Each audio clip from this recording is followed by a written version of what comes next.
Kabanata 3601. Ang Ancestral Needle Master ay umupo at nagmuni-muni. Pagkaraan ng ilang oras, sinabi niya, ang lugar ng Yin at Yang ay isa sa 10 pinakadakilang banal na lugar ng paglilinang ng sansinukob na ito. Ito ay matatagpuan sa isang misteryosong lugar, kung saan umiiral ang Yin at Yang. Ang Chaotic Treasure Time Capsule ay nilikha doon. Sigurado ka tungkol sa Time Capsule. Ito ay isang device na nagbibigay daan sa iyong maglakbay mula sa hinaharap patungo sa nakaraan o vice versa. Tapos, naging malungkot ang ekspresyon niya. Theoretically, si Yin at Yang ay walang kinalaman sa oras. Gayunpaman, ang time capsule ay nagtataglay ng gayong kakayahan. Kung paghihiwalayin mo ang time capsule, bubuo ito ng 2 kayamanan, at isa sa mga ito ay crucifer. Kahit na wala akong gaanong alam tungkol sa Exalter, napakaraming kaalaman ko tungkol sa crucifer. Ito ay isang mahiwagang kayamanan na nagtataglay ng hindi kapani-paniwalang kakayahan sa pagpapagaling. Gaano man kalubha ang pinsala, tatambalan ka ng crucifer sa lalong madaling panahon. Gayunpaman, kailangan ng langit na kapangyarihan para magawa ang gayong gawain. Ang kapangyarihan ng langit ay naganap sa pamamagitan ng pagbabago ng kapangyarihan ng Yang Path. Pagkatapos niyang magsalita, tumingin siya kay James at nagtanong, anong klaseng kakayahan ang taglay ng Exalter? Sabi ni James, I'm not really sure about the specifics. Ang alam ko lang ay nakakatakot na sandata iyon. Kakaiba, ang Ancestral Needle Master ay naguguluhan na sinabi, ako ay naguguluhan. Paano na idulot ng pagsasanib ng Yin at Yang Needle ang time capsule? Sa tingin ko ang pagtawid sa oras ay isa lamang sa mga kakayahan ng time capsule. Para mas maunawaan ang time capsule, kailangan mong magtungo sa lugar ng Yin at Yang, ang pinanggalingan nito, para malaman ang higit pa. Ang time capsule ay nilikha sa crossroads ng Yin at Yang. Hindi pa ako nakapunta doon. Noong nag-eye-scroll ako sa mga sinaunang teksto sa Yin at Yang Valley, may nakita akong mga talaan na nagsasaad na ang crossroads ng Yin at Yang ang ubod ng lugar. Sa lugar na iyon, sina Yin at Yang ay naghahalo ngunit sabay na nagtataboy sa isa't isa, na bumubuo ng isang bagong kapangyarihan. Ang ekspresyon ng Ancestral Needle Master ay naging malungkot habang nagbabala. Sa tingin ko ang kapangyarihang dulot ng pagsasanib ng Yin at Yang ay isang macrocosm power. Kapag pupunta ka sa crossroads, kailangan mong maging mas maingat. Macrocosm power. Nagsalubong ang kilay ni James. Paano ito magiging macrocosm power? Bakit nagkaroon ng napakaraming macrocosm power sa mundong ito? Bagamat napakarami nila, bakit 2 lang ang nabubuhay na nilalang na tumawid sa macrocosm ancestral god rank? Gayunpaman, dahil ang Ancestral Needle Master ay isang Kylem ancestral god, ang kanyang mga pagdududa ay dapat na makatwiran. Ma'am, mag-iingat ako. Pagkatapos, tumingin sa kanya si James at nagtanong, Guro, bilang isang Kylem ancestral god, dapat ay may kaalaman ka tungkol sa iba pang universo. Sa iyong pangunawa, alin sa 12 sansinukob ang pinakamalakas? Kaagad, sinabi ng Ancestral Needle Master, ang unang universo, syempre. Kung ang pinuno ng unang universo o ang isang tiyak na nilalang sa unang universo ay nakasalalay sa pagtatalo. Pagkatapos ng lahat, hindi ko kailanman inisip ang aking sarili sa mga gawain ng ibang mga universo. Nagtanong muli si James, kung ganoon, gaano kalakas ang pinakamakapangyarihang individual sa unang universo? Narinig ko na ang isa ay nasa unang yugto ng macrocosm ancestral god rank sa pamamagitan ng paglinang ng isang macrocosm power. Kung ganoon, gaano karaming mga macrocosm power ang maaaring linangin ng isang tao? Umiling ang Ancestral Needle Master at sinabing, hindi ko alam. Dapat mong tanungin ang may-ari ng Mount Heavenly Path. Siya ay isang macrocosm ancestral god at ang pinuno ng universo. Tiyak na mas malalaman niya kaysa sa akin. Sige, kung ganoon. Tumango si James. Dahil hindi alam ng Ancestral Needle Master, hindi na siya nagtanong pa. Gayunpaman, naiintriga na siya ngayon sa makapangyarihang mga figure ng iba pang universo. Ngayon, nagtataglay siya ng maraming macrocosm powers, macrocosm power of the 5 great paths, elemental path at elemental inversion, at iba pa. Kung maaabot niya ang Macrocosm Ancestral God rank, maaabot niya ang third stage ng Macrocosm Ancestral God rank. Kung kahit si Yin at Yang ay makakagawa ng Macrocosm power, maaabot niya ang ika-4 na yugto. Isinantabi muna ni James ang mga iniisip. Iyon ay dahil malayo pa ang kanyang lalakbayin bago maabot ang Kylem Ancestral God rank. Ngayon, kailangan niyang linangin sa loob ng lugar ng Yin at Yang sa lalong madaling panahon upang maabot ng kanyang Yin at Yang path ang tuktok ng 9th Heaven Grand Emperor rank. Pagkatapos, ipagpapatuloy niya ang paglinang ng iba pang mga landas. Nanatili siya sa loob ng kanyang tinutuluyan sa mga sumunod na araw. Pagkaraan ng 3 araw, nagpakita si Darden at ipinaalam kay James at sa Ancestral Needle Master na malapit nang mabuksan ang lugar ng Yin at Yang. Pagkatapos, dinala niya sila sa pasukan. Sa pinakamalalim na bahagi ng Yin at Yang Valley. Ito ay isang lambak na nabuo sa loob ng siwang ng 2 bundok. Sa kailaliman, nagkaroon ng makapangyarihang formation. Sa sandaling iyon, mayroon ng isang grupo ng mga tao na nakatayo sa harap ng formation. Lahat sila ay mga sect elder ng Yin at Yang Valley at nagtataglay ng napakalaking kapangyarihan dahil lahat sila ay mga ancestral god. Ang gayong pangkat sa labas ng mundo ay maituturing na isang makapangyarihang sekta. Minsang dinala niya rito si James, pinaalalahanan siya ni Darden, eto na ang pasukan. Huwag mag-atubiling magtanim sa loob. Gayunpaman, mayroong isang bagay na dapat tandaan dito. Huwag na huwag magtungo sa crossroads ng Yin at Yang. Nang marinig ito, natigilan si James at nagtanong, bakit hindi? Ipinaliwanag ni Darden, ang lugar na ito ay naglalaman ng nakakatakot at marahas na kapangyarihan. Pagkatapos ng lahat, ito ay nilikha sa pamamagitan ng pagsasanib at pagtanggi ni Yin at Yang. Kahit na ang isang Kylem Ancestral God ay lilipulin ng kapangyarihan. Ganoon kalakas. Natigilan si James. Oo naman. Sinabi ni Darden, ang lugar na ito ay kung saan nilikha ang Chaotic Treasure Time Capsule. Sa anumang kaso, huwag lamang pababayaan ang iyong bantay. Huwag mo akong sisihin kung may mangyari. Pagkatapos, naglakad siya patungo sa sect elders at nag-utos, I activate ang formation. Habang nag-uutos siya, sabay-sabay na itinaas ng mga sect elder ang kanilang mga kamay, at lumitaw ang mga misteryosong sigil at simbolo sa kanilang mga kamay.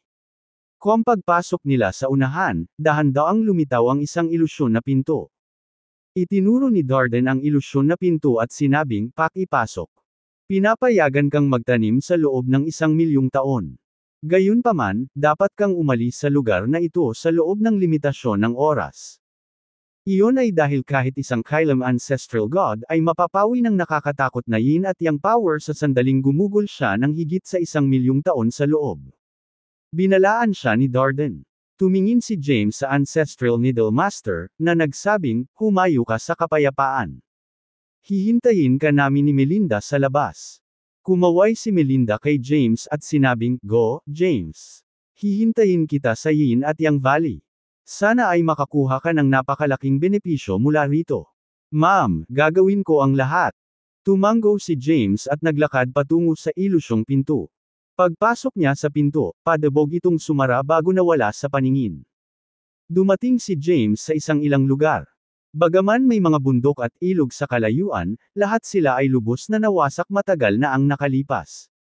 May mga bitik pa nga sa kawalan, kung saan bumuhos ang marahas na kapangyarihan. Ang mga kapangyarihang ito ay nabuo ng mga basag na path seals. Kaya, kahit na ang isang quasi-ancestral na Diyos ay maaaring mapawi ang kanilang mga pisikal na katawan dito. Pagdating sa lugar na ito, napansin agad ni James na isang marahas na kapangyarihan ang sumisira sa kanyang pisikal na katawan. Sa sandaling iyon, sa wakas ay naunawaan na niya kung bakit sinabi ni Darden na ang mga cultivator sa ilalim ng quasi-ancestral god rank ay hindi makakapag-cultivate dito. Sa sandaling siya ay dumating dito, ang kanyang pisikal na katawan ay nagsimulang magdusa ng pinsala. Ano ang dapat niyang gawin kung mas malalim siyang nakipagsapalaran at nakatagpo ng mas marahas na kapangyarihan? Gayunpaman, dahil narito na siya, hindi siya maaaring umatras. Pinakiramdaman niya ang paligid. Bukod sa marahas na kapangyarihan, mayroon ding maringal na Yin at Yang power dito. Gayunpaman, ang yin at yang power ay pinagsama-sama, na tila nakalaya na sa kontrol ng heavenly path.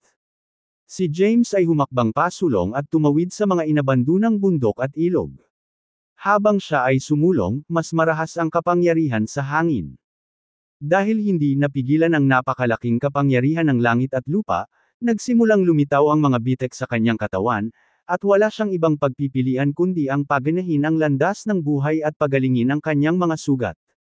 Kung wala ang suporta ng kapangyarihan ng landas ng buhay, hindi siya makakalakad ng ligtas sa loob ng lugar ng yin at yang. Ang mas malalim na pakikipagsapalaran niya, mas malaki ang yin at yang power sa langit at lupa. Sa sandaling iyon, nakarating na si James sa pinakamalalim na bahagi ng lugar ng yin at yang. Napuno ng mahiwagang rune ni na yin at yang ang kalangitan. Ang pag-unawa sa mga rune ay katumbas ng pag-unawa sa yin at yang. Nakahanap ng pwesto si James at naupo sa isang lotus position. Pagkatapos, habang winawagayway niya ang kanyang kamay, nag-set up siya ng time formation. Limitado ang kanyang oras. Bagamat tila mahaba ang 1,000,000 taon, mas mataas ang ranggo ng isang tao, mas mahaba ang oras na kailangan ng isang tao habang nasa closed-door meditation. Wala siyang garantiya na mauunawaan niya ang yin at yang path sa loob ng 1,000,000 taon. Kaya, iyon ang dahilan kung bakit siya nag-set up ng time formation.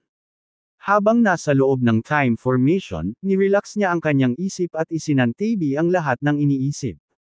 Dahan-dahan at unti-unti, ang kanyang kaluluwa ay ganap na sumanib sa langit at lupa. Dahil walang sinuman dito upang magbigay ng patnubay sa kanya, maaari lamang niyang maunawaan ang lahat sa kanyang sarili. Malinaw niyang naramdaman ang mahiwagang karakter ng yin at yang sa langit at lupa at ang mga pagbabagong naganap. Dahan-dahan, nahuhulog siya sa pagkakaintindi ni yin at yang. Lumipas ang oras ng tahimik. Ang pag-unawa ni James sa yin at yang path ay lumalim at mas malalim. Kung mas mataas ang ranggo ng yin at yang path seal, mas malaki ang kapangyarihan. Ika-4 na Heaven Grand Emperor rank, 5th Heaven Grand Emperor rank. Ang ranggo ng kanyang yin at yang path ay dahan-daang tumaas mula sa nakaraang 3rd Heaven Grand Emperor rank hanggang sa peak ng 9th Heaven Grand Emperor rank. Pagkatapos ng paglinang para sa Diyos ay alam kung ilang taon, dahan-daang binuksan ni James ang kanyang mga mata. Habang tumatayo, iniunat niya ang kanyang mga litid. Pagkatapos, itinaas niya ang kanyang mga kamay. Sa kaliwa ay si yin, at sa kanan ay si yang. Dalawang kapangyarihan ng magkaibang katangian ang lumitaw. Naramdaman ang napakalaking kapangyarihan ng yin at yang power, sinabi ni James na kasiya siya. Ang aking yin at yang path ay nakarating na sa tugatog ng 9th Heaven Grand Emperor rank. Ipinakalat niya ang time formation. Pagkatapos, nang maramdaman niya ang oras, napagtanto niya na 1,000 taon na lang ang lumipas sa labas. Hindi nagtagal. Gayunpaman, nagawa niyang itaas ang ranggo ng kanyang yin at yang path. Natupad niya ang kanyang layunin dito.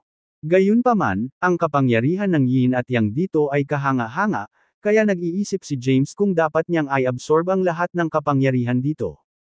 Pagkatapos ng ilang pag-iisip, ibinasura niya ang ideya. Ang yin at yang power dito ay nakalaan para kay Nurlan para tulungan siyang umakyat sa Ancestral God rank. Hindi na niya kailangang kunin ang lahat sa kanya. The Crossroads of Yin and Yang, bulong ni James. Naalala niya ang mga salita ng Ancestral Needle Master. Ang Ancestral Needle Master ay nag-isip na maaaring mayroong macrocosm power sa Crossroads. Hindi lamang iyon, ang lugar na ito ay kung saan nilikha ang time capsule. Kaya, gusto ng Ancestral Needle Master na siyasatin niya ang lugar. Gayunpaman, binalaan siya ni Darden na kahit isang kailam Ancestral God ay mapapawi ng ganoong kapangyarihan. Nahulog sa malalim na pag-iisip si James. Gayunpaman, dala ng kuryusidad, nagplano siyang magtungo roon upang tingnan. Kung talagang delikado ang lugar, aalis siya sa lugar ng yin at yang at muling maglilinang. Ngayon, tanging ang 5 dakilang daan, ang Karma Path, at ang madilim na landas ang hindi pa nakakarating sa 9th Heaven Grand Emperor rank. Gayunpaman, ito ang pinakamahirap na landas na linangin. Wala siyang ideya kung maaabot niya ang tuktok ng 9th Heaven Grand Emperor rank sa limitadong oras na mayroon siya. Napakalaki ng lugar ng yin at yang. Noong nakaraan, ito ay isang larangan ng digmaan. Sa larangang ito ng digmaan, hindi mabilang na mga bundok at ilog ang nawasak, at mayroong hindi mabilang na mga bitek sa kalangitan. Kahit na ito ay isang sinaunang larangan ng digmaan, ang lugar ay puno ng mahiwagang yin at yang power. Ginamit ni James ang kanyang divine sense para suriin ang kanyang paligid. Sa ilalim ng pangunawa ng kanyang divine sense, nakita niya ang crossroads ng yin at yang. Pagkatapos, nagmamadali siyang pumunta doon. Hindi nagtagal, nakarating na siya sa kanyang destinasyon. Gayunpaman, bago siya makalapit, naramdaman niya ang isang napakalaking kapangyarihan na bumagsak sa kanya. Hindi makayanan ang presyon, nagsimulang lumitaw ang mga bitek sa kanyang katawan, at dali-dali niyang ginamit ang kanyang kapangyarihan upang lumaban. Sa ngayon, nagawa niyang labanan ang marahas na kapangyarihan. Pagkatapos, sinubukan niyang itulak pasulong. Habang siya ay sumulong, mas lumalakas ang kapangyarihan. Hindi nagtagal, hindi na niya ito napigilan sa kabila ng paggamit ng kanyang buong lakas. Nagsalubong ang kilay niya. Ito lamang ang panlabas na perimeter ng crossroads ng yin at yang. Malayo pa ang layo para marating ang crossroads. Sa sandaling iyon, naniwala siya sa mga salita ni Dardan na kahit isang kailam ancestral god ay mapapawi kung lalapit siya sa crossroads. Babalik ako ng ganoon lang. Bulong ni James. Ang lugar na ito ay nagtataglay ng napakalaking kapangyarihan.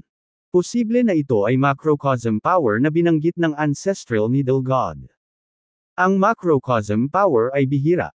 Kung palalampasan ko ang pagkakataong ito, hindi ko alam kung kailan ako babalik.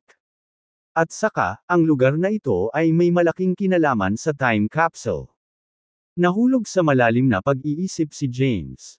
Sa huli, nagpasya siyang pumunta doon at tingnan. Humakbang siya pasulong. Hindi nagtagal, ang napakalawak na kapangyarihan ay naging dahilan upang hindi siya komportable. Kahit buong lakas niyang lumaban, wala itong silbi. Ano ang dapat kong gawin? Ayaw sumuko ni James. Pagkatapos, nakatalyze niya ang Infinity Stellace at sinubukang gamitin ang mga ito para labanan ang marahas na kapangyarihan. Ang Infinity Stellace ay lumitaw sa paligid at bumuo ng isang malakas na formation na lumalaban sa karamihan ng kapangyarihan. Nabawasan nito ang pressure kay James habang patuloy siyang sumusulong. Gayunpaman, hindi nagtagal, kahit ang Infinity Stellace ay nawala ang kanilang epekto. Huminto si James at nag-isip ng mga paraan para labanan ang kapangyarihan. Makalipas ang ilang sandali, may pumasok na ideya sa kanyang isipan. Dito nilikha ang time capsule. Marahil ay nagawang labanan ng time capsule ang napakalaking kapangyarihang ito. Habang gumagalaw ang kanyang isipan, nagkaroon ng Crucifer at Exalter.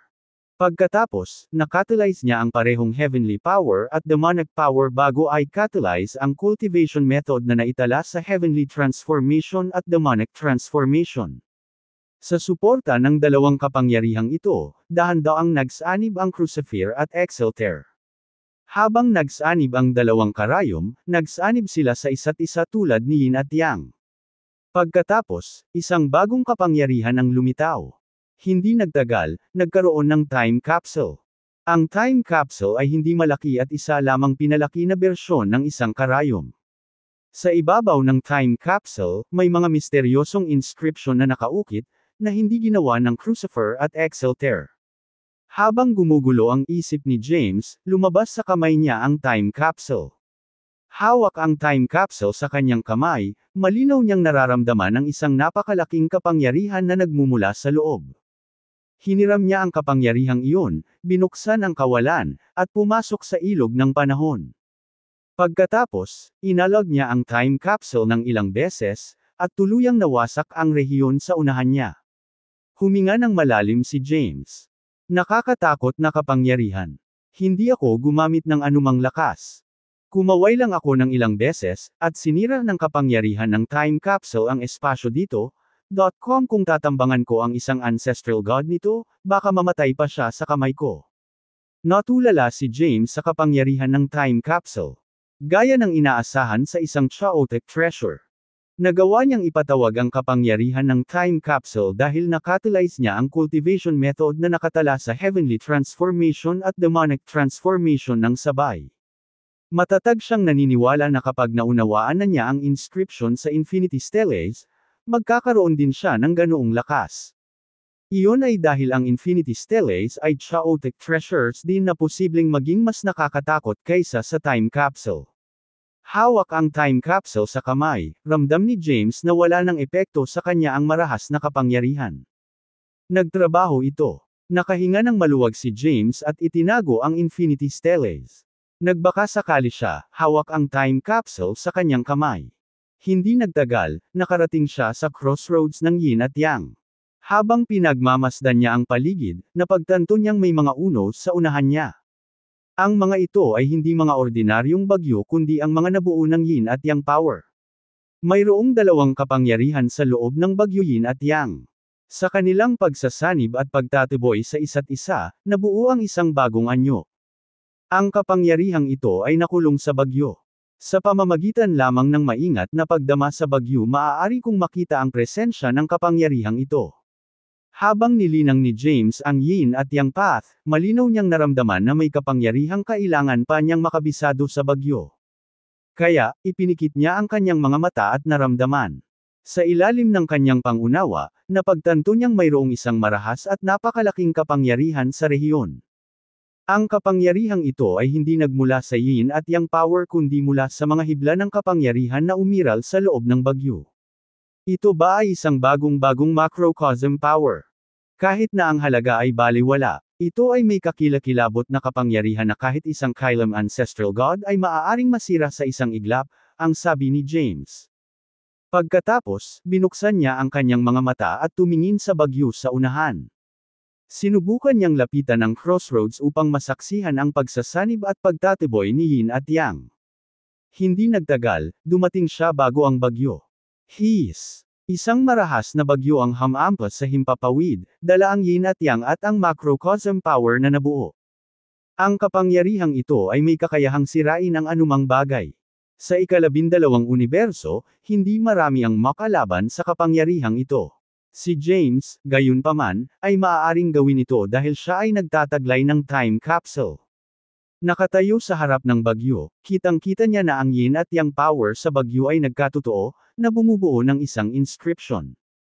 Ang dalawang magkaibang inscription ito ay patuloy na nagbabago at pinaghalo. Samantala, ipinanganak ang bagong macrocosm power habang naganap ang mga pagbabago at paghahalo ng inscription. Kung naiintindihan ko ang mga karakter na ito, maaari kong linangin ang isang bagong macrocosm power, bulong ni James. Pagkatapos, umupo siya sa isang lotus position sa lupa. Pinlano niyang intindihin ang landas ng ilang oras dito upang makita kung naiintindihan niya ang mga karakter na nabuo ng kapangyarihan ni yin at yang. Para makatipid ng oras, nag-set up pa siya ng time formation sa paligid niya.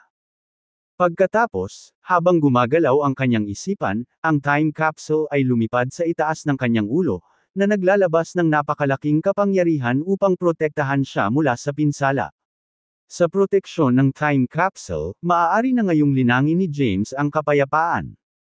Itinuon niya ang kanyang tingin sa inscription na nabuo ng yin at yang power sa loob ng bagyo. Ito ay isang misteryosong inscription na malalim at patuloy na nagbabago. Gayunpaman, naintindihan ni James ang karma path, at maging ang karma script. Kaya, ang pag-unawa sa yin at yang script ay hindi magiging napakahirap. Bagaman mahirap, kailangan lang niya ng mas maraming oras upang maunawaan. Sinimulan niyang obserbahan ang mga pagbabago sa bawat karakter. Ang mga pagbabago sa inscription ay mahalagang pagbabago sa yin at yang power. Kasabay nito habang naganap ang mga pagbabago, nabuo ang isang bagong kapangyarihan. Ito ay dapat na macrocosm power. Pagkatapos ng lahat, walang ibang kapangyarihan maliban sa macrocosm power ang maaaring pakse ng isang ancestral god. Siya ay nalubog sa paglilinang. Lumipas ang oras ng tahimik. Nagtagal si James sa time formation. Sa lahat ng oras na ito, nakaupo lang siya roon na hindi kumikibo at isinubsob ang sarili sa mga pagbabago ng yin at yang script.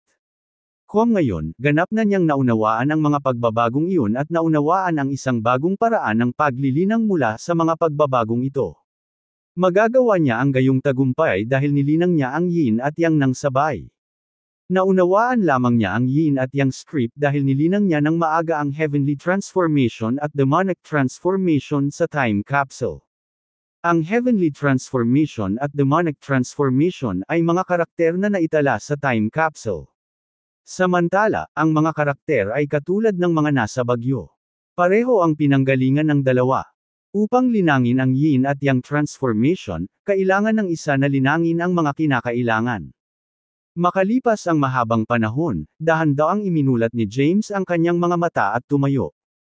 Habang itinataas niya ang kanyang kanyang kaliwang kamay ay napuno ng yin energy, samantalang ang kanyang kanang kamay ay napuno ng yang energy. Tiningnan niya ang yin at yang power sa kanyang palad. Pagbabagong yin at yang. Umungol siya. Pagkatapos, nagsanib ang dalawang kapangyarihan. Sa kanilang pagsasanib, isang pagtataboy ang naganap. Napakalakas ng kapangyarihan ng pagtaboy na kahit si James ay halos hindi na sila makontrol. Gayunpaman, sa pilitan niyang ginawang catalyze ang yin at yang transformation na naintindihan niya para kontrolin ang pagsasanib. Hindi nagtagal, ganap na nagsanib ang yin at yang power upang bumuo ng isang bagong kapangyarihan. Ang kapangyarihang ito ay marahas at nagtataglay ng kakayahang sirain ang anuman. Habang tinitingnan ni James ang bagong kapangyarihan, isang ngiti ang sumilay sa kanyang mukha. Anong mahiwagang kapangyarihan? Kaya't isang bagong macrocosm power ang isinilang. Ngayon, nakabisado ko na ang maraming macrocosm powers. Natuwa si James. Kahit na ginamit niya ang yin at yang power sa labanan at pinagsama ang mga ito noon, hindi yun tunay na pagsasanib. Bagkus, parang pinagdugtong lang niya ang mga ito. Ngayon, ang tunay na pagsasanib ay natamo, tulad ng 5 elemento ng Genesis. Ipinakalat ni James ang yin at yang transformation, yin at yang power, at ang time formation. Pagkatapos, habang inabot niya ang kanyang kamay, lumitaw sa kanyang kamay ang time capsule na nakapatong sa itaas ng kanyang ulo. Matapos maunawaan ang yin at yang transformation, mas alam na niya ang tungkol sa yin at yang at macrocosm power. Ang kapangyarihang taglay ng time capsule ay ang kapangyarihang kailangan para lumikha ng yin at yang transformation.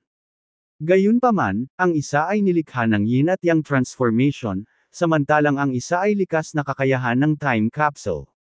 Pagkatapos ng lahat, ang kapangyarihan ng time capsule ay isang anyo ng macrocosm power. Sa pag-unawa sa yin at yang transformation, ginamit niya ang cultivation method para patatagin ang time capsule para hindi na ito nahahati sa yin at yang at crucifer and exalter. Muli niyang nakatalyze ang yin at yang transformation at lumikha ng bagong macrocosm power para kontrolin at pasiglahin ang time capsule. Ang eksenang ito ay tumagal ng 10 taon. Pagkatapos ng 10 taon, ang time capsule ay ganap na naibalik. Ngayon, hindi na mahahati ang time capsule. Huminga ng malalim si James. Ang time capsule ay naibalik na sa wakas. Sa sandaling iyon, misteryosong naglaho ang bagyong nasa harapan niya. Natigilan si James. Tapos, may naalala siya. Ang time capsule ay nilikha dito. Siguradong nabasag ito noon, na naging dahilan upang hindi ito kumpleto. Maaaring ito ang dahilan kung bakit may natitirang kapangyarihan dito. Ngayong naibalik na ang time capsule, natupad na nila ang kanilang tadhana, bulong ni James. Sa kabutihang palad, mayroon akong crucifer at exalter sa aking pag-aari upang mabuo ang time capsule. Kung hindi, hindi ko mauunawaan ang yin at yang transformation at maibabalik ang time capsule. Kung mangyayari iyon, ang hindi magagapin at chaotic treasure na ito ay hindi iiral. Inimbak ni James ang time capsule. Buo ang kanyang paniniwala na kaya niyang talunin ang mga figure na mas makapangyarihan kaysa sa kanya sa time capsule. Sa pag-imbak ng time capsule, naramdaman niya ang oras. 800,000 taon. Nang mapagtanto ang oras na lumipas, huminga siya ng malalim. Hindi ko inaasahan na ganito katagal ang lumipas sa labas ng mundo. 800,000 taon sa labas ng mundo ay nangangahulugan na ang isang mahabang panahon ay lumipas sa formation. Gayunpaman, sa gitna ng paglilinang at pag-unawa, si James ay walang ideya tungkol sa paglipas ng panahon. Ngayon, sa wakas ay naiintindihan na niya kung bakit ang ilang makapangyarihang tao ay papasok sa isang closed-door meditation para sa maraming epoch. Isinantabi niya ang mga iniisip at tumayo sa harapan, patungo sa labas ng mundo. Maya-maya, nakarating na siya sa entrance. Pagtingin sa ilusyong pinto sa harapan niya, humakbang siya pasulong. Sa pasukan ng Yin at Yang Valley. Maraming makapangyarihang figure ang natipon dito. Lahat sila ay mga sect elder na nagtipon dahil naramdaman nila ang paglaho ng misteryosong kapangyarihan sa loob ng lugar ng Yin at Yang. Kaya, pumunta sila dito para imbestigahan ang sitwasyon. Swoosh! Sa sandaling iyon, isang figure ang bumaba mula sa langit at tuloy-tuloy na dumapo sa lupa. James. Sa hitsura ni James, si Melinda ay sumugod sa kanya at hinawakan ang kanyang kamay. Pagkatapos pumasok ni James sa lugar ng Yin at Yang, kanina pa siya naghihintay sa kanyang pagbabalik. Ang Ancestral Needle Master ay hindi rin umalis at nagmumuni-muni sa lahat ng ito. Sa pagpapakita ni James, binuksan niya ang kanyang mga mata at dahan-daang tumayo. Tumingin si Darden kay James at nagtanong, anong nangyari? Bakit nawala ang malakas na enerhiya sa crossroads ng Yin at Yang? Napatingin ang ibang sect elder kay James. Ang crossroads ay umiral mula noong likhain ng universo at hindi kailanman nagkaroon ng anumang mga anomalya. Pagkatapos pumasok ni James sa lugar, gayunpaman, ito ay misteryosong nawala. Nagkibit-balikat si James at sinabing, paano ko malalaman? Ikaw ang nagsabi na kahit isang kailam ancestral god ay mapapawi sa pamamagitan ng paglapit sa lugar. Kaya, pagkatapos kong maunawaan ang Yin at Yang path, agad akong umalis. Ganun ba? Puno ng pagdududa ang mukha ni Darden. Ang ibang sect elders ay hindi rin naniwala sa sinabi ni James. Ang Ancestral Needle Master ay humakbang pasulong at nagsabi, kahit isang kailam ancestral god ay mawawasak doon. Sa palagay mo ba ay may lakas si James na lumapit sa crossroads? Bahagyang tumango si Darden at sinabing, tama ka. Parang walang kinalaman kay James ang pagkawala ng kapangyarihan. Tumingin ang Ancestral Needle Master kay James. Mula sa kanyang masayang hitsura, masasabi niyang si James ay umani ng napakalaking benepisyo mula sa paglalakbay na ito patungo sa lugar ng Yin at Yang. Salamat sa iyong mabuting pakikitungo, Darden. Hindi tayo dapat magtagal dito. Palm. Pagkatapos, tumingin siya kina James at Melinda at sinabing, aalis kami pagkatapos mong magpaalam kay Darden. Nang magpaalam kay Darden at sa sect elders ng Yin at Yang Valley, tumalikod si James para umalis kasama ang Ancestral Needle Master. Habang pinagmamasdan ng mga sect elder ang kanilang umaatres na figure, malungkot ang kanilang ekspresyon. Papabayaan na ba natin sila ng ganun-ganun lang? Tama na. Dapat may kinalaman si James sa event na ito. Sabi nila. Bumantong hininga si Darden at sinabing, ang enerhiya sa crossroads ay malakas, at kahit ako ay hindi makalapit sa lugar. Paano nakarating si James sa lugar? Dapat ay handa siyang dumating. Kung wala ang crossroads, ang lugar ng Yin at Yang ay walang halaga. Tama. Sabi nila. Natahimik si Darden. Alam niyang may kinalaman si James dito. Gayunpaman, wala siyang ideya kung paano nilapitan ni James ang crossroads at inalis ang kapangyarihan. Tingnan natin ngayon. Pagkatapos ng ilang pagmumuni-muni, sinabi niya. Sa ilalim ng kanyang patnubay, pumasok siya sa lugar ng Yin at Yang kasama ang mga elder ng sekta.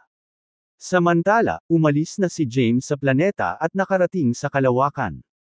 Sa isang random na lugar sa universo, ang Ancestral Needle Master ay nagtanong na may matingkad ng ngiti, paano nangyari ito, James? Ano ang nakuha mo sa loob? Sabi ni James na may kontentong ngiti, naabot ng aking Yin at Yang path ang tuktok ng 9th Heaven Grand Emperor rank habang ako ay naglilinang sa lugar ng Yin at Yang. Tsaka nakapunta na ako sa crossroads ng Yin at Yang. Doon, naintindihan ko ang isang supernatural power na pinangalanan kong Yin at Yang Transformation. Sa pamamagitan ng pagsasagawa ng Yin at Yang Transformation, makakagawa ako ng bagong kapangyarihan kapag nagsanib ang Yin at Yang. Ang kapangyarihang ito ay isang macrocosm power, isang kapangyarihang taglay ng time capsule. Tsaka inayos ko na yung time capsule. Mula ngayon, ang time capsule ay hindi na mahahati sa Yin at Yang. Pagkasabi niya nun, nilabas niya yung time capsule. Ang time capsule ay kasinlaki lamang ng isang talem at kahawig ng isang malaking karayom. Ang mga mahiwagang karakter ay nakaukit sa ibabaw ng time capsule, na naglabas din ng isang nakakatakot na kapangyarihan. 1/3. Hayaan mo akong makita. Naintriga ang Ancestral Needle Master. Binigyan siya ni James ng time capsule. Sa sandaling hinawakan ng Ancestral Needle Master ang time capsule, gayunpaman, naramdaman niya ang nakakatakot na karma power na umaagos patungo sa kanya. Sa ilalim ng pagkawasak ng karma power, ang kanyang kamay ay agad na naagnas, at nagsimulang lumitaw ang mga bitik. Nagmamadali niyang itinapon ang time capsule, at sinalo naman ito ni James. Anong nakakatakot na karma? Ang Ancestral Needle Master ay kumunot ang kanyang mga kilay at napabulalas. Nakangiting sabi ni James, "The time capsule is a chaotic treasure that comes from the future." Kaya, nahawahan ito ng nakakatakot na karma power. Ang Ancestral Needle Master ay tumingin sa kanya sa mata at inilipat ang paksa, nagtanong, "Saan mo susunod na planong pumunta?" Iniligpit ni James ang time capsule. Sa sandaling iyon, siya ay nasa kawalan. Saan ba talaga? Ngayon, ang kanyang sword path, curse path, elemental path, at ang yin at yang path ay nakarating na sa tugatog ng 9th Heaven Grand Emperor rank. Ngayon, tanging ang madilim na landas, karma path, at ang 5 dakilang daan ang natitira. Ang 5 dakilang daan ay mahiwaga. Kahit na may mga nabubuhay na nilalang na nilinang ang 5 dakilang daan sa universo, walang sino man ang nakatawid sa Ancestral God rank sa pamamagitan ng paglinang sa 5 dakilang daan. Kahit na gusto niyang humingi ng patnubay, walang sino man ang mag-alok sa kanya. Ang karma, samantala, ay mas malala. Mula noong unang panahon, walang anumang nangunguna sa paglinang ng karma. Nahulog siya sa malalim na pag-iisip. Dahil hindi na niya kailangang linangin ang 5 dakilang daan at landas ng karma sa ngayon, ang tanging landas na kailangan niyang linangin ay ang madilim na daan. Bukod dito, dahil mayroon siyang dark wellspring sa celestial abode, mas madali niyang malinang ang dark path. Ang dark wellspring ay nagmula sa kailaliman ng dark world. Dahil ang dalawang Kylem Ancestral Gods ay nag-away laban sa isa't isa para sa pag-aari ng Dark Wellspring, hindi pa banggitin na ang Panginoon ng madilim na mundo ay narito pa sa ika-12 universo sa pagtugis sa bagay, ito ay tiyak na isang hindi kapani-paniwalang kayamanan. Ang oras ay tumatakbo para kay James. Sa natitira sa kanyang panahon, kailangan niyang taasan ang ranggo ng lahat ng kanyang path at subukang tumawid sa quasi-ancestral god rank. Pagkatapos, pinuhin niya ang kanyang pisikal na katawan. Ito ang tanging paraan para siya ay magtungo sa bagong universo at makipagkumpetensya para sa Diyos laban sa mga kahanga-hangang sansinukob. Pagkatapos ng ilang pagmumuni-muni, sinabi niya, "Plano kong linangin sa universo sa ngayon at subukang dagdagan ang aking lakas bago makarating sa bagong universo." "Ma'am!" Hinaplos ng Ancestral Needle Master ang kanyang balbas at tumango, sinabing, "Kung ganoon, hindi na kita sasamahan. Sa iyong lakas, maaari mong lakbayin ang buong universo nang hindi kailangang mag-alala tungkol sa anumang panganib. Ang mga makapangyarihang tao na nakarinig tungkol sa iyo ay hindi sisilakay sa iyo nang walang ingat." Ikinuyom ni James ang kanyang mga kamao at sinabing, "Salamat sa lahat ng ginawa mo para sa akin.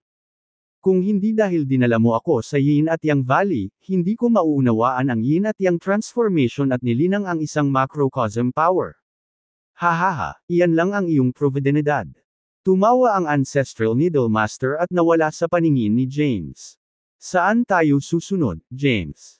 tanong ni Melinda. Napatingin si James sa kanya. Sa totoo lang, binalak niyang bumalik sa Mount Nothingness.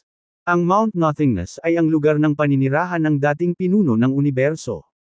Bukod pa riyan, mayroong Chamber of Scriptures doon, kung saan dapat mayroong mga teksto tungkol sa 5 dakilang daan. Kaya, binalak niyang pumunta doon at tingnan. Samantala, dahil anak ni Hadad si Melinda, hindi niya ito maisama. "Melinda, dapat kang bumalik sa Mount Heavenly Path. Plano kong magsanay mag-isa sa ngayon." Natigilan si Melinda, "Ano? Hindi pwede. Nangako ka sa akin na sasamahan kita habang nagsasanay ka. Plano kong maglakbay sa lahat ng 4 na sulok ng universo. Dahil ikaw ang prinsesa ng Mount Heavenly Path, natatakot akong hindi kita isama." Tinalikuran siya ni James. "Pero, walang pero. Bumalik sa Mount Heavenly Path sa ngayon. Ipinapangako ko sa iyo na papakasalan kita kapag tumawid ako sa Ancestral God rank. Hindi ko nababalikan ang mga sinabi ko. Sige, kung gayon, sabi ni Melinda. Tumingin siya kay James na may pag-aalala sa mukha at kumaway, mag-ingat ka, ha? Hihintayin kita sa Mount Heavenly Path. Sige na, kumaway si James sa kanya. Ito lang ang paraan niya para linlangan si Melinda na umalis. Tungkol naman sa kasal, light years pa rin ang layo niya para maabot ang Ancestral God rank. Maaari niyang isantabi ang mga iniisip sa ngayon. Hindi nagtagal si Melinda. Pagkatapos niyang magpaalam kay James, tumalikod na siya para umalis at nawala ng walang bakas. Matapos mawala si Melinda, nakahinga ng maluwag si James. Next, I plan to head to Mount Nothingness. Pagkatapos, papasok ako sa Celestial Abode doon at linangin ang madilim na daan. Bulong niya. Matapos kumpirmahin ang kanyang mga direksyon, pinag-catalyze niya ang space path at pilit na pinunit ang walang laman bago umalis sa lugar. Nang muli siyang lumitaw, nasa labas na siya ng Mount Nothingness. Nakatingin sa lugar sa unahan na nababalot ng itim na ambon, hindi na nagdalawang isip pa si James. Humakbang siya at pumasok sa itim na ambon. Hindi nagtagal, binagtas niya ang maraming bulubundukin at nakarating sa pintuan ng Palace of Nothingness. Sa kanyang pagdating, maraming makapangyarihang figure ng Mount Nothingness ang lumitaw. Bumalik ka na, Kabanolan. Maligayang pagbabalik. Marami ang nagsalita. Ma'am. Tumango si James. Siya nga pala, sabi ni Carter, iyong Kabanolan, isang bagong sansinukob ang nabuo. Maliwanag na sinusubukan ni Hadad na ipadala ka sa iyong kamatayan sa pamamagitan ng pagpapadala sa iyo doon. Pinapayuhan kitang huwag pumunta. Hindi ka nagkukulang ng providence sa ngayon. Sa kung ano ang mayroon ka sa iyong pag-aari, maaari kang tumawid sa Macrocosm Ancestral God rank na walang anumang problema basta't itago mo ang iyong sarili at linangin. Sa sandaling tumawid ka sa Macrocosm Ancestral God rank, magkakaroon ka ng lakas na higit pa kay Hadad. Ang paglikha ng isang bagong universo ay isang lihim sa ika-12 universo. Bukod sa Kylem Ancestral Gods, walang ibang nakarinig tungkol dito. Gayunpaman, dahil ang Mount Nothingness ay ang lugar ng paninirahan ng dating pinuno ng universo, mayroong maraming Kylem Ancestral Gods doon. Dahil dito, maaari nilang makita ang paglikha ng isang bagong universo. Dahil si James ang kanilang Panginoon, natural na papansinin nila ang kanyang mga salita at kilos. Naturally, alam nila ang tungkol sa plano ni James na magtungo sa bagong universo. Alam din nila kung gaano kakilakilabot ang ibang mga universo. Dahil hindi gaanong mahalaga ang ranggo ni James, mapapatay lang niya ang sarili niya. Dahil dito, wala sa kanila ang gustong pumunta ni James. Tumango si Zosha at sinabing, tama, mayroon ka ng sapat na providence. Hanggat buong puso kang tumutok sa iyong paglilinang, maaabot mo ang Macrocosm Ancestral God rank. Hindi na kailangang ipagsapalaran ang iyong buhay para dito. Gayunpaman, sinabi ni James, gusto kong pumunta sa bagong universo. Kahit hindi ako utusan ni Hadad, plano kong pumunta doon kahit papano. Nais kong labanan ang mga kahanga-hangang iba pang universo at makita kung gaano sila kalakas. Tiningnan niya ang makapangyarihang mga figure ng Mount Nothingness sa paligid niya at napansin ang kanilang nag-aalalang ekspresyon. Nakangiting sabi ni James, alam kong nag-aalala ka sa akin. Ngunit may oras pa bago ako magtungo sa bagong universo. Sa panahong iyon, lalabas ako bilang isang puwersa na dapat isaalang-alang.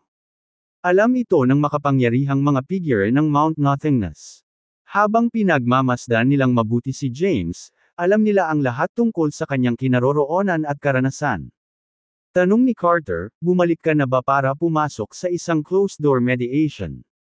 Ma'am. Tumango si James at sinabing, nakuha ko dati ang Dark Wellspring in the Dark World.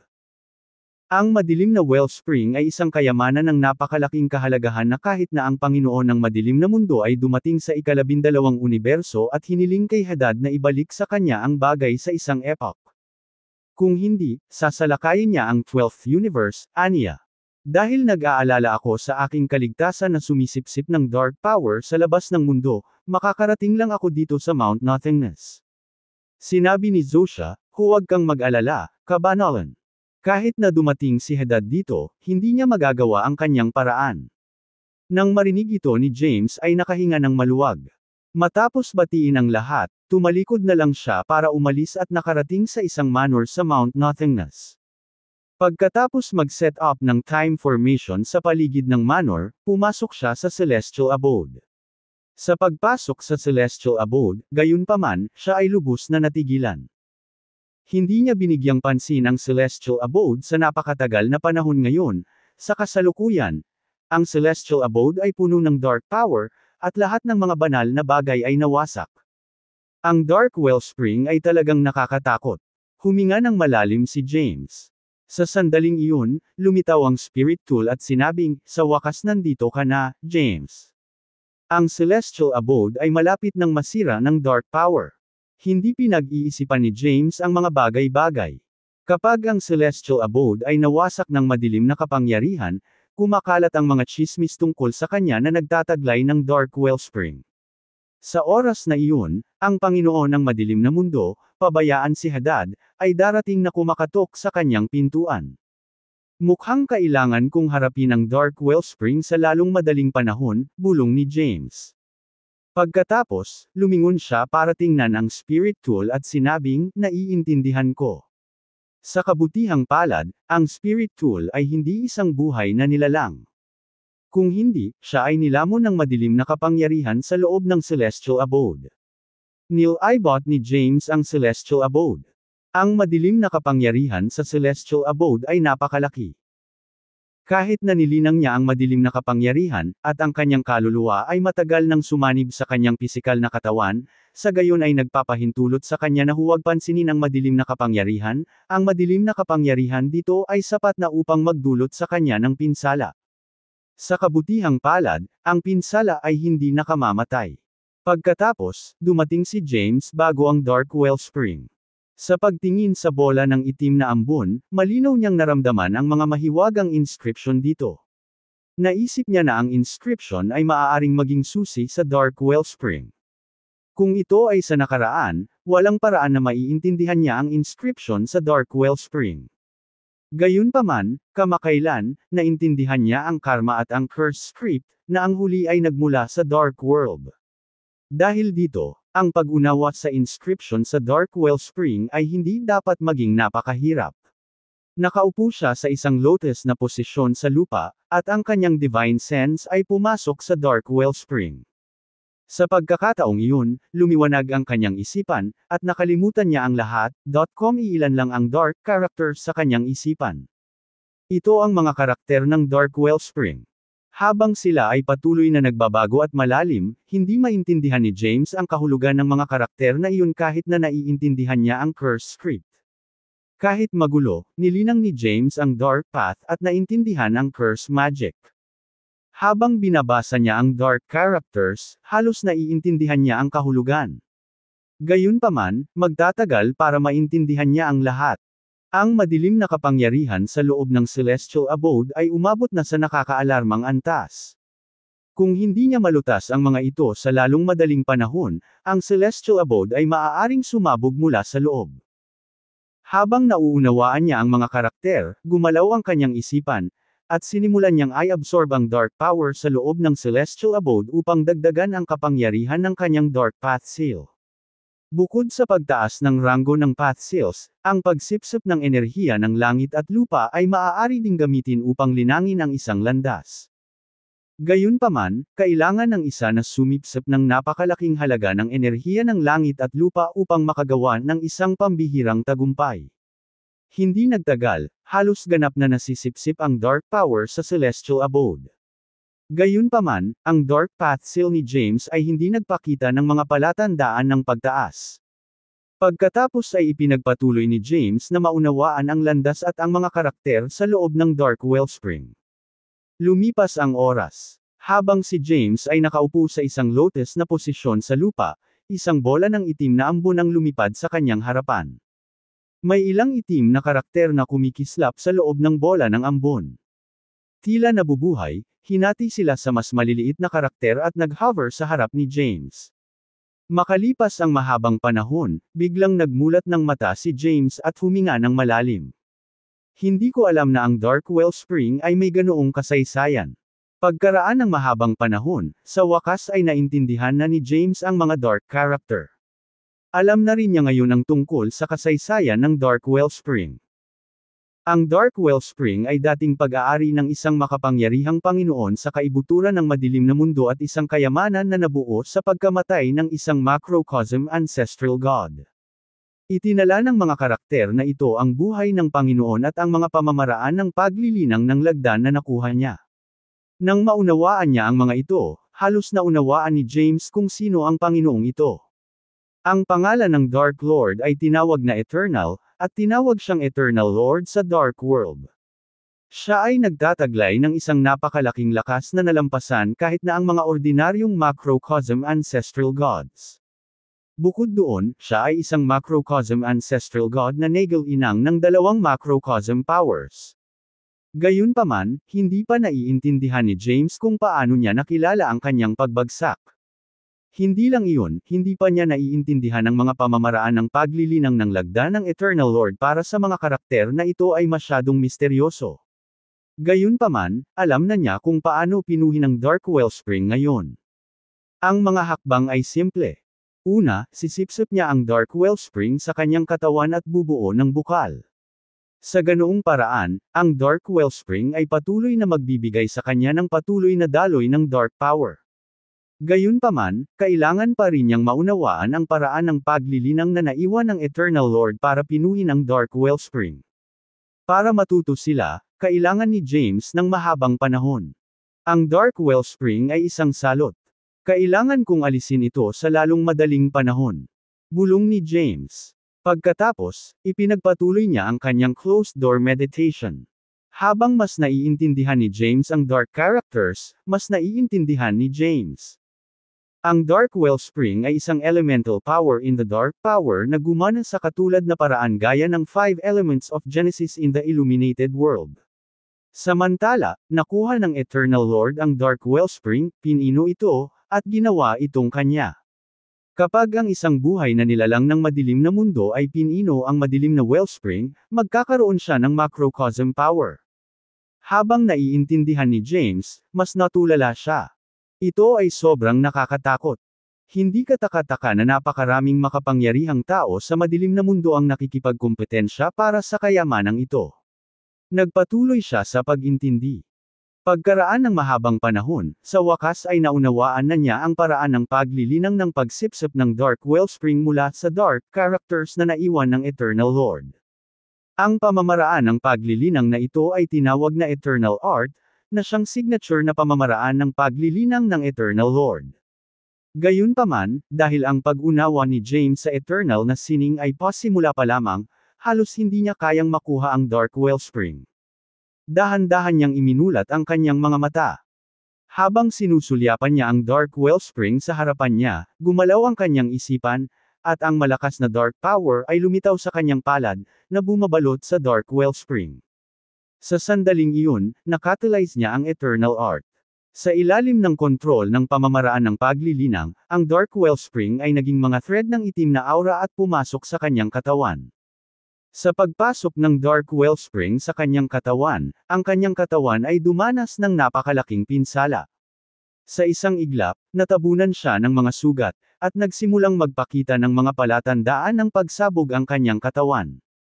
Mabilis niyang nakatalyze ang Eternal Art at kinokontrol ang kapangyarihan ng Dark Wellspring para pigilan ito na mawalan ng kontrol. Pagkaraan ng napakahabang panahon, sa wakas ay nakontrol niya ang Dark Wellspring.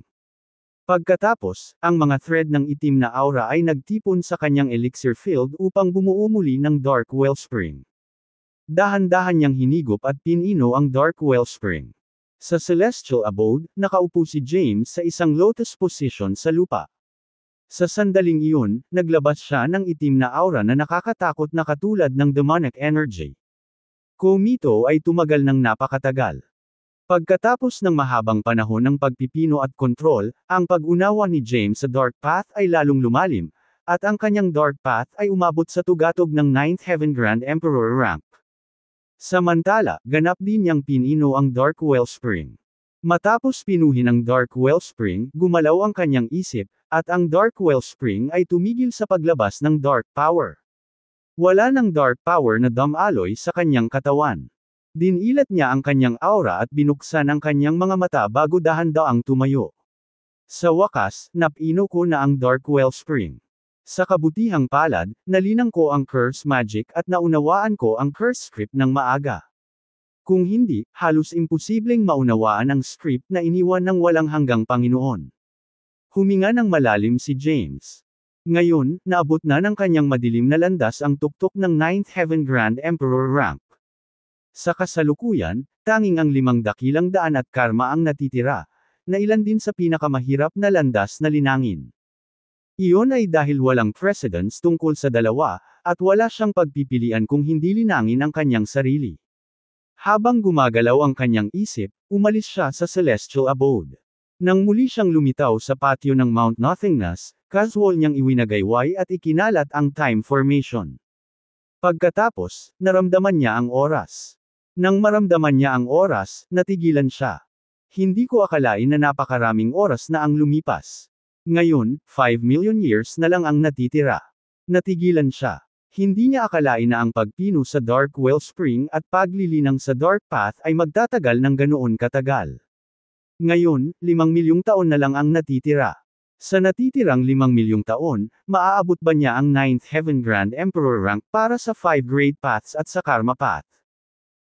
Kahit na kaya niya, paano siya makikipagkumpetensya laban sa iba pang makapangyarihang mga tao sa ibaba ng Macrocosm Ancestral God rank sa bagong universo sa kanyang ranggo? Malungkot ang kanyang ekspresyon. I can only try my best, sabi niya. Pagkatapos, tumungo siya sa Palace of Nothingness at dumating sa main hall. Sa kanyang pagdating, maraming makapangyarihang figure ng Mount Nothingness ang lumitaw. Sa pagtingin sa kanila, sinabi ni James, plano kong magtungo sa kamara ng mga banal na kasulatan at basahin ang mga sinaunang teksto upang makita kung mayroon akong gusto. So, mag-leave muna ako. Dahil si James ang may-ari ng Mount Nothingness, walang pumihil sa kanya. Pumunta si James sa Chamber of Scriptures at naghanap sa paligid. Gayunpaman, wala siyang mahanap tungkol sa 5 dakilang daan. Kahit na mayroon, ang mga mababaw na talaan na walang silbi sa kanya ang umiiral. Kaya, iniwan niya ang Mount Nothingness. Sa sandaling iyon, may naiisip na siyang plano. Pupunta siya sa Path Sect sa Cotton Realm. Kahit na ang Path Sect ay hindi isang malakas na sekta sa universo, sila ay kilala. Iyon ay dahil mayroong isang misteryosong sacred blossom sa Path Sect na namumulaklak minsan sa bawat epoch. Sa tuwing namumulaklak ang sacred blossom, ang mga makapangyarihang figure mula sa buong universo ay dadagsa upang manood. Maging ang mga makapangyarihang figure tulad ng Ancestral Talisman Master ay lilito. Dati, nakuha ni James ang pamamaraan ng paglilinang ng 5 dakilang daan mula sa mga talulot ng sagradong pamumulaklak noong pinapanood niya ang pamumulaklak ng sagradong pamumulaklak. Upang mapataas ang ranggo ng 5 Great Paths at Karma Path, maaari lamang siyang magtungo sa Path Sect kung saan matatagpuan ang Sacred Blossom. Kahit na ang Sacred Blossom ay nalanta, hindi pa banggitin ngayon ay hindi ang oras para muling mamulaklak, may mga makapangyarihang bakas ng landas doon. Kabilang sa mga ito ang mga bakas ng 5 dakilang daan at daan ng karma. Ito ay ganap na isang banal na lugar para sa paglilinang. Pagkatapos magpaalam sa makapangyarihang mga figure ng Mount Nothingness, iniwan ni James ang Mount Nothingness at ginamit ang space path upang tumawid sa kalawakan. Nang muli siyang lumitaw, nasa labas na siya ng Path Sect. Sa kanyang pagbabalik sa Path Sect, may halo-halong damdamin si James sa kanyang puso. Dati kapag nandito siya, isa lang siyang hamak na individual. Ngayon, isa na siyang makapangyarihang figure. Kahit na mababa ang kanyang ranggo, maaari niyang lipulin ang isang ordinaryong ancestral god anumang oras na gusto niya. Habang naglalakad siya pasulong, hindi nagtagal ay nakarating siya sa mga tarangkahan ng Path Sect. Agad namang lumitaw ang isang matandang lalaki. Welcome, James Caden. Ang lalaki ay si Xavier Darius, sect leader ng Path Sect. Maraming taon na ang lumipas mula noong huli nating pagkikita. Iisipin na isa ka na ngayong kilalang figure na isa sa pinakamakapangyarihan sa universo. Bahagyang kumaway si James at sinabing, "You flatter me." Tanong ni Xavier na may matangkad ng ngiti, "Ano ang nagdudulot sa ating iginagalang na panauhin dito, maaari ko bang itanong?"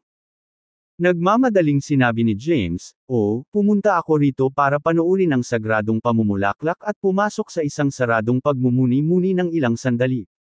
Walang problema. Hindi siya tinanggihan ni Xavier, at hindi rin siya nang ahas na gawin iyon. Personal niyang inakay si James sa lugar kung saan matatagpuan ang Sacred Blossom. Malaki at maluwang ang lugar na ito. Marami pang iba ang nasa closed-door meditation din dito. Nang makita ito, kumunot ang noo ni James at lumingon kay Xavier sa likuran niya, nagtanong, "Sect leader, gusto kong magnilay-nilay dito mag-isa. Kaya mo bang itaboy lahat ng tao dito?" Habang nilinang ni James ang 5 dakilang daan at daan ng karma, hindi niya nais na magambalan ng iba, hindi niya nais na malaman nila na nilinang niya ang daan ng karma. Kung kumalat ang salita, lilikha ito ng kaguluhan. Kahit na maraming beses na niyang ginamit ang karma power noong nakaraan, alam lang ng publiko na nahawahan siya ng karma, hindi na nilinang niya ang karma path. Si Xavier ay nasa kawalan. Pagkatapos, tumango siya at sinabing, "Sige, gagawa ako ng exception para sa iyo." Bukod sa sect elders ng Path Sect, mayroong isang grupo ng mga makapangyarihang tao mula sa iba't ibang panig ng mundo dito na naglilinang. Kahit na ang Path Sect ay hindi maaaring ipagsapalaran na masaktan ng sinuman sa kanila, si James ay isa sa mga pangunahing miyembro ng Mount Heavenly Path. Upang maiwasang masaktan ng Mount Heavenly Path, wala siyang pagpipilian kundi paalisan ang lahat dito. Personal na ipinakita ni Xavier ang daan palabas para sa mga nabubuhay na nilalang na naglilinang dito. Nang marinig na itinaboy sila ng Path Sect, nagalit sila. Gayunpaman, nang malaman na nais ni James na magtanim dito, itinikom nila ang kanilang mga bibig at nagmamadaling umalis.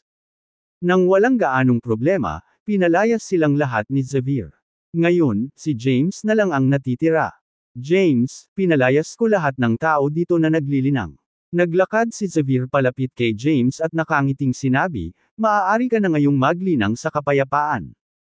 Sa pagbabalik mo sa Mount Heavenly Path, sana ay makapagbigay ka ng magandang salita para sa akin." Nais ng Path Sect na sumakay sa coattails ng Mount Heavenly Path.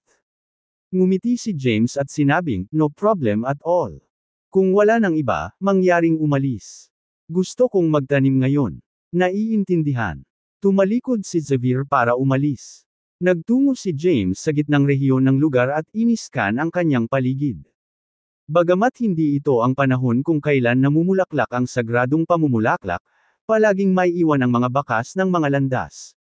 Habang ang Sacred Blossom ay namumulaklak ng maraming beses sa kasaysayan, ang mga bakas ng landas dito ay makapangyarihan. Ang kanyang katawan ay kumikislap, at siya ay lumitaw sa hangin bago umupo sa isang lotus na posisyon. Pagkatapos, nirelax niya ang kanyang isip at ginamit ang kanyang divine sense para maramdaman ang 5 great paths at karma path para maramdaman ang rehiyon. Ang mga bakas ng 5 dakilang daan at daan ng karma ay sapat na para maunawaan ni James ang mga ito. Mula noong unang panahon, kakaunti ang nagal-inang ng 5 dakilang daan, lalo pa ang daan ng karma. Ang mga bakas ng 5 great path at karma path dito ay nakakatakot. Ito ay isang perpektong lugar upang linangin. Kung mag-set up ako ng time formation at mag-cultivate sa loob, dapat ay maabot ko ang tuktok ng 9th Heaven Grand Emperor rank para sa 5 great paths at karma path bago ang aking paglalakbay sa bagong universo, bulong ni James. Ito ang pinakamaraming magagawa niya sa limitadong oras. Tiyak, hindi niya maaabot ang quasi-ancestral god rank bago magtungo sa bagong universo. Gayunpaman, taglay niya ang lakas upang magtungo doon sa kabila ng pagiging nasa 9th Heaven Grand Emperor rank. Hanggat hindi siya nakatagpo ng mga tunay na walang talo na halimaw, hindi siya natatakot. Huminga siya ng malalim at inalis ang mga iniisip.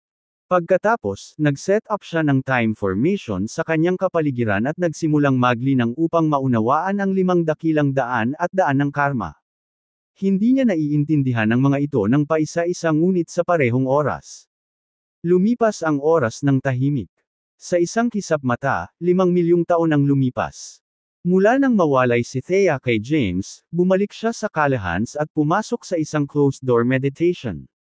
Gayunpaman, sa parehong oras, alam niya ang paglipas ng oras. Sa sandaling iyon, bigla niyang iminulat ang kanyang mga mata at tumingin sa malayo, bumulong-bulong sa sarili, malapit na ang 30 milyong taong deadline. Dapat magsimulang umalis si James sa bagong universo sa lalong madaling panahon. Iniwan niya ang kanyang closed-door meditation sanctuary at dumating sa pangunahing bulwagan ng mga Callahan. Mga lalaki. Habang nakaupo siya sa trono, sabi niya. Kaagad, pumasok ang ilang disipulo ng mga Callahan at lumuhad sa isang tuhod. Tanong ni Thea, nasaan si James ngayon? Umalis si James sa Path Sect sa Cotton Realm 5 milyong taon na ang nakalilipas at naglilinang doon mula noon. All this while, hindi pa siya umalis sa Path Sect. Nang marinig ito, napataas ang kilay ni Thea. Naglilinang pa ba siya? I wonder kung ano na ang rank niya ngayon considering so much time has passed. May deal siya kay James. Bago magtungo sa bagong universo, kailangan niyang pumunta sa Callahan's. Gayunpaman, malapit nang matapos ang deadline, at wala pa si James. Nag-aalala siya na nauubusan na siya ng oras. Tumayo siya at umalis sa pangunahing bulwagan ng mga Callahan bago dumating sa bundok sa likod ng mga Callahan. Ang tanawin ay kaakit-akit, at mayroong isang kasaganaan ng primordial energy. Nagkaroon pa ng nakakatakot na formation doon. Ang mga Callahan ay isang makapangyarihang pamilya sa sansinukob na ito, at ang lakas nito ay nagmula sa 8 kilalang anak na babae na nagpalaganap ng katanyagan ng mga Callahan sa malayong lugar. Gayunpaman, kahit na wala sila, ang mga Callahan ay isang maimpluwensyang pamilya pa rin. Ang kasaysayan ng mga Callahan ay maaaring masubaybayan pabalik sa paglikha ng universo. Ang isang Grand Patriarch ng Callahans ay isa sa mga makapangyarihang figure na lumitaw. Gayunpaman, habang nakikipagkumpetensya siya para sa isang chaotic treasure, nasugatan siya ng mga makapangyarihang tao mula sa ibang mga universo. Kahit na maraming taon na ang lumipas, hindi pa rin gumagaling ang Grand Patriarch mula sa kanyang mga pinsala at nasa isang closed-door meditation pa rin sa isang restricted area. Sa sandaling iyon, dumating si Thea sa bundok sa likod ng Callahan's at sa restricted area. Sa harap niya ay isang kuwebang bato, kung saan makikita ang isang malakas na aura. Ang kapangyarihan ng aura na ito ay nagulat maging si Thea, na isang Kylum ancestral god. Lalong tumatag ang aura ng Grand Patriarch.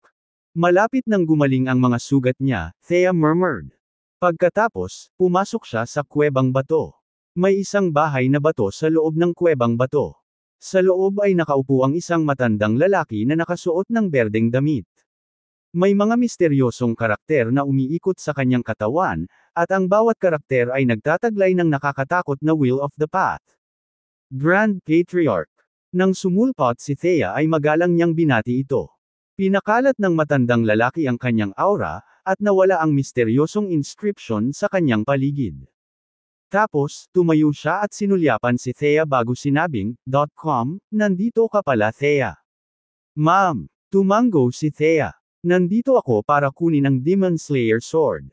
Nang marinig ito, naging malungkot ang ekspresyon ng matandang lalaki, at nagtanong siya, bakit kailangan mo ang Demon Slayer Sword? Sino ang balak mong kalabanin? Bahagyang umiling si Thea at sinabing, wala akong planong makipaglaban kahit kanino. Kung gayon bakit kailangan mo ang espada? Kailangan kong ibigay ito sa isang tao, totoo ang sagot ni Thea. Kay James. Napatingin sa kanya ang matandang lalaki. Oo, sabi ni Thea, si James ay malapit nang umalis sa 12th universe at magtungo sa isang bagong universo upang makipagkumpetensya para sa Providence. Hindi ko alam kung anong rank niya ngayon. Ngunit alam ko na ang Demon Slayer Sword ay isang chaotic treasure na nagtataglay ng higit na lakas kaysa sa Crep Myrtle Divine Sword. Bumantong hininga ang matandang lalaki at sinabing, Thea, dapat mong maunawaan na ang Demon Slayer Sword ay isang espada na naiwan ng isang Lord of the Dark World sa 12th universe. Nang siya ay narito upang makipagkumpetensya para sa iba pang mga kayamanan, siya ay nasugatan at nawala ang espada sa proseso. Nakuha ko lang ang espada kapag nagkataon. Ang Demon Slayer Sword ay masyadong masama. Sa rank ni James, baka hindi niya makontrol. Sabi ni Thea, nilinang niya ang Dark Path. Dahil dito, kailangan niyang gamitin ang Demon Slayer Sword. Sa pagkakaroon niya ng Chaotic Treasure, masisiguro niya ang kanyang kaligtasan. Thea, nahulog ka na ba sa kanya? Natahimik si Thea. Then, she shook her head and said, hindi ko alam. Simula nang lumitaw siya sa mundo ko, nawalan na ng loob ang cultivation heart ko. Kahit na ako ay nasa saradong pagmumuni-muni sa loob ng maraming taon, hindi ko ito mapakali.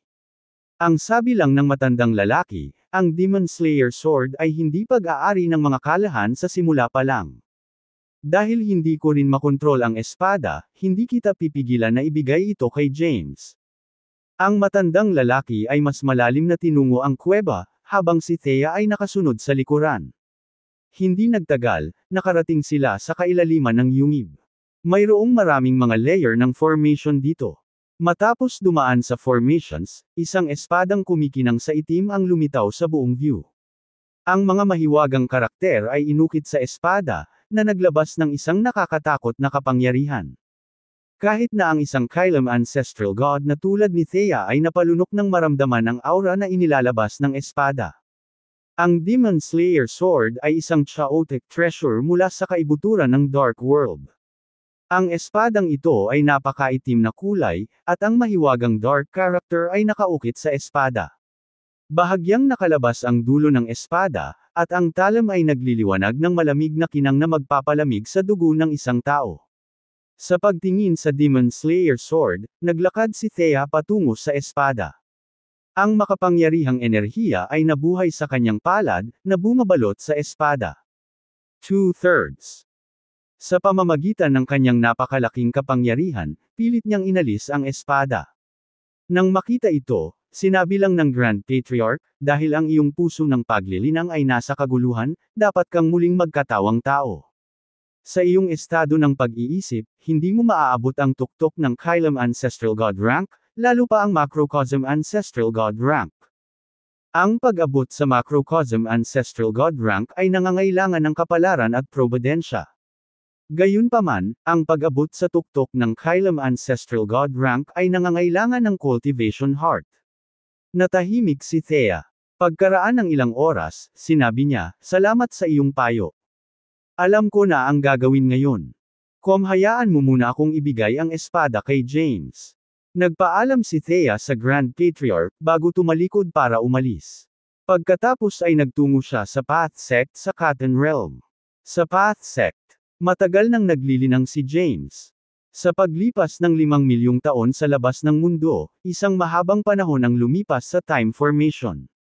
Sa mahabang panahon na ito, naiintindihan niya ang 5 dakilang daan at daan ng karma. Bagamat nanatiling static ang kanyang katawan, naglabas siya ng napakagandang aura. Nagsimulang umikot ang mga dahon sa hangin.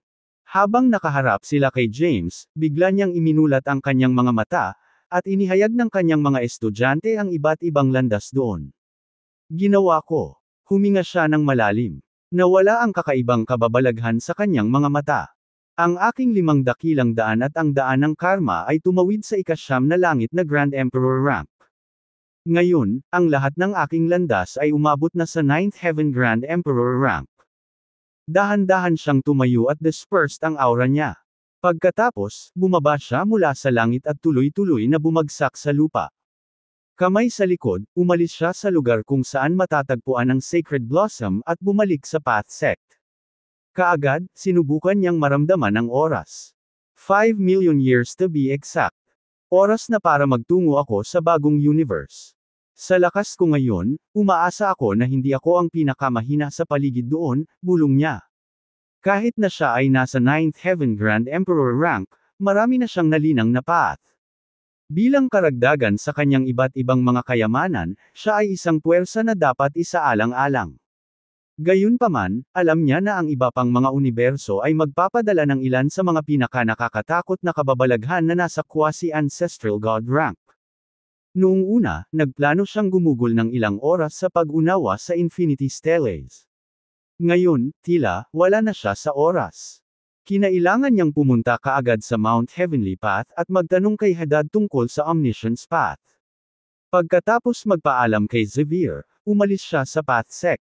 Nang umalis siya sa Path Sect at bubuksan na sana ang kawalan, may lumitaw na ripple sa di kalayuan. Pagkatapos, nagkaroon ng bitik, kung saan lumabas ang isang babaeng nakasuot ng itim na damit. Ang babae ay humigit kumulang 180 sentimetro ang taas at may payat na figure. Ang kanyang hitsura ay kaakit-akit. Siya ay may mahabang itim na buhok at isang curvaceous figure. Nagpapadyak sa ere, lumutang siya patungo kay James. Natigilan si James. Tapos, napangiti siya.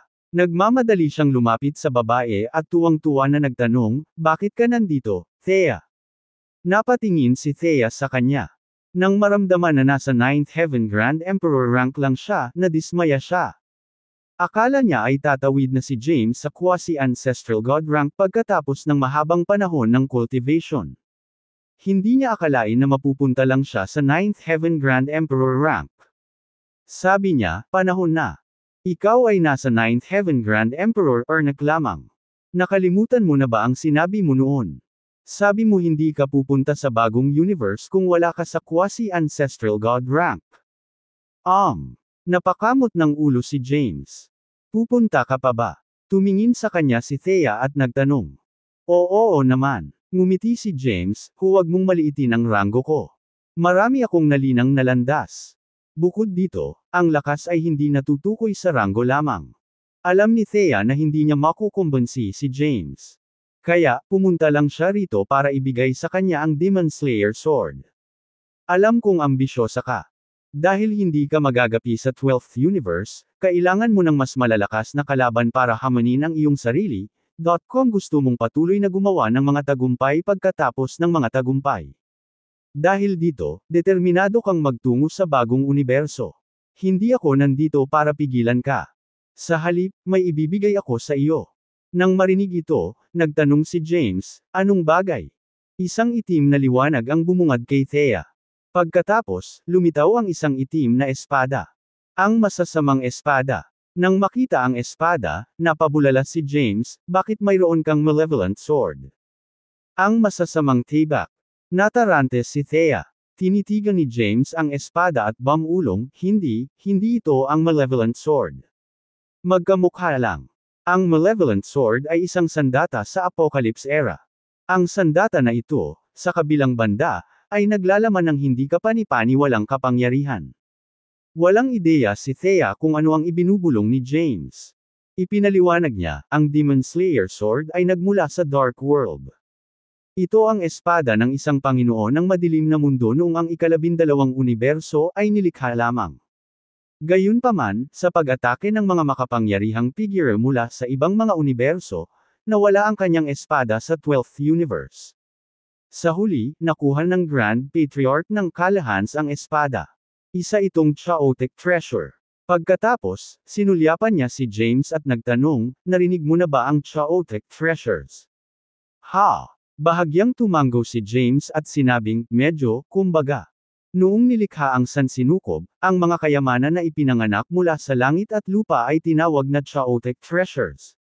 Ang bawat chaotic treasure ay nabuo sa pamamagitan ng providence, at maaari nilang ipatawag ang macrocosm level powers. Siyempre, hindi lahat ng chaotic treasure ay nagtataglay ng macrocosm power. Ang ilan ay mas mahina kung ihahambing. Kunin ang 5 elemento ng Genesis, halimbawa. Kailangan nila ang pagsasanib ng 5 chaotic treasures bilang karagdagan sa isang natatanging paraan ng paglilinang upang may sigawa ang macrocosm power. Bahagyang tumango si Thea at sinabing, "Talaga. Ang Demon Slayer Sword ay isa sa gayong chaotic treasure. Ito ay nagtataglay ng napakalaking kapangyarihan. Gayunpaman, walang sinuman sa 12th universe ang kayang kontrolin ang espadang ito. Dahil nilinang mo ang madilim na daan, maaari kang magkaroon ng pagkakataon." Pagkatapos magsalita, casual niyang iwinagayway ang kanyang kamay, at ang Demon Slayer Sword ay lumipad patungo kay James. Tinanggap ni James ang espada. Sa sandaling iyon, ang napakalawak na dark power ay lumabas mula sa loob ng espada at kumalat sa buong katawan ni James. Kahit na ang isang taong kasing lakas ni James ay naramdaman ang paglamig ng kanyang dugo.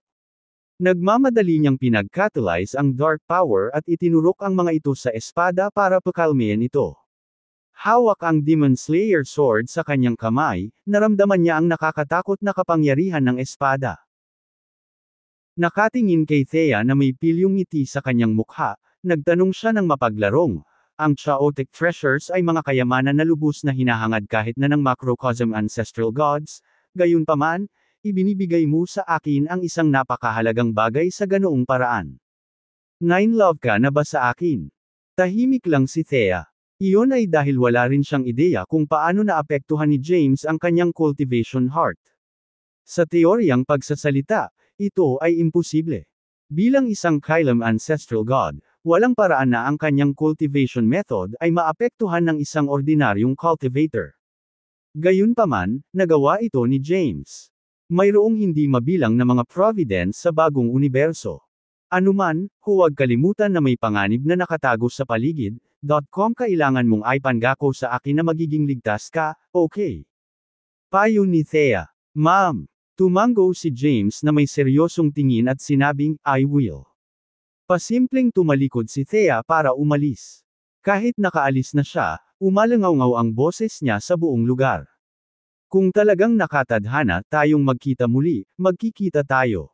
Nang marinig iyon, natigilan si James. Anong ibig niyang sabihin? Bumantong hininga si Hadad at sinabi, ito ay isang espesyal na ranggo at estado ng labanan. Sa aking pag-unawa, tanging isang cultivator sa tuktok ng 9th Heaven Grand Emperor rank ang makakaabot ng ganoong ranggo. Sa sandaling tumawid ka sa quasi-ancestral god rank, mamimiss mo ang omniscience path. Nakinig ng mabuti si James. Nagpatuloy si Hadad, ito ay isang path rank na naglalaman ng path. Hindi ka garantisadong maabot ang ranggo na ito dahil lang naintindihan mo ang path. Sa halip, kailangan mo ng swerte sa iyong panig. Kung ikaw ay maswerte, magagawa mong maabot ang path rank sa pamamagitan ng pag-unawa sa path. Kung hindi, hindi ka makatawid sa ranggo kahit gaano pa katagal manatili ka sa 9th Heaven Grand Emperor rank. Nang marinig ito, nagtanong si James, may mga kinakailangan ba para tumawid sa ranggo? Pagkatapos ng ilang pagmumuni-muni, sinabi ni Hadad, requirements, ha?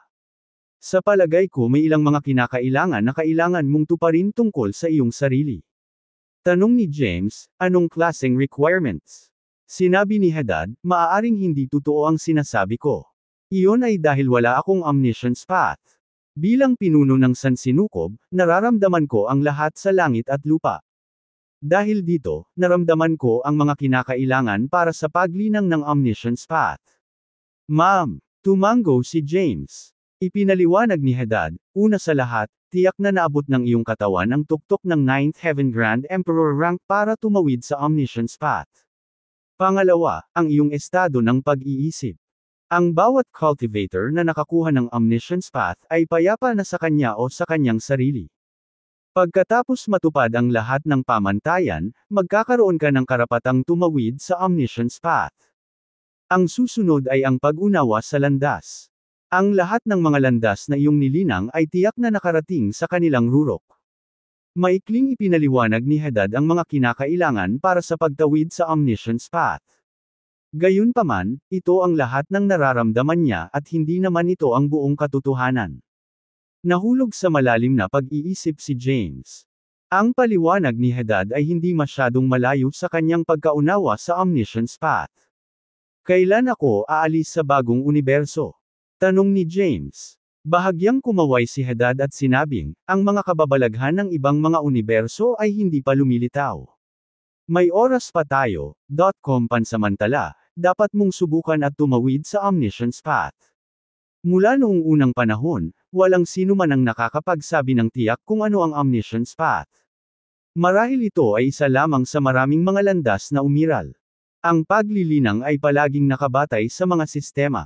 Dahil dito, ang sistema ng paglilinang ay palaging nasa ilalim ng kontrol ng kaguluhan at kaguluhan. Marahil ang omniscience path ay magdadala ng ibang pagpapakita ng path. Bagaman maraming buhay na nilalang sa ikalabindalawang universo, iilan lamang ang nakarating sa Omniscience Path. Higit pa rito, walang sino man ang maaaring makipagsapalaran sa malayo sa Omniscience Path. Kahit na sa loob ng 12 sansinukob, walang buhay na nilalang ang maaaring makipagsapalaran sa malayo sa Omniscience Path. Sa aking pag-unawa, makakarating ka sa isang bottleneck kapag naabot mo ang isang tiyak na hakbang. Gayunpaman, ang Omniscience Path ay magdudulot ng napakalaking benepisyo. Kamakailan lamang ay tumawid si Gutierrez sa Omniscience Path, na hindi nagpapataas ng kanyang lakas ng husto. Kapag naabot mo na talaga ang Omniscience Path, ang iyong kapangyarihan ay tataas ng husto. Bibigyan kita ng 10,000 taon pa, James. Pansamantala, kung tatawid ka man o hindi sa Omniscience Path ay depende sa iyong providence. Sabi ni Hadad. Ma'am. Tumango si James at sinabing, maaari mo ba akong bigyan ng listahan ng mga pangalan na tumawid sa Omniscience Path sa 12th universe? Sinabi ni Hadad, kailangan mong itanong ang landas sa langit, natatakot ako. Dahil ang Radimir ay nasa closed-door meditation, dapat mong gawin ang iyong sariling pananaliksik. Dahil pinagkadalubhasaan mo ang pamamaraan ng paglilinang ng pagtingin sa landas sa langit, dapat mong malaman kung sino sa universo ang tumawid sa Omniscience Path. Pagkasabi nun, nawala si Hadad nang walang bakas. Hindi nagtagal si James at tumalikod na para umalis bago tumungo sa Mount Tiva. Nang matuklasan ang pagkakakilanlan ng mga tumawid sa Omniscience Path, hahanapin niya ang kanilang kinaroroonan. Mahirap intindihin ang Omniscience Path sa loob ng 10,000 taon. Kaya, kailangan niyang hanapin ang mga taong iyon at talakayin ang landas sa kanila. Magandang araw, Deputy Leader. Pagbati, Deputy Leader. Kamahalan.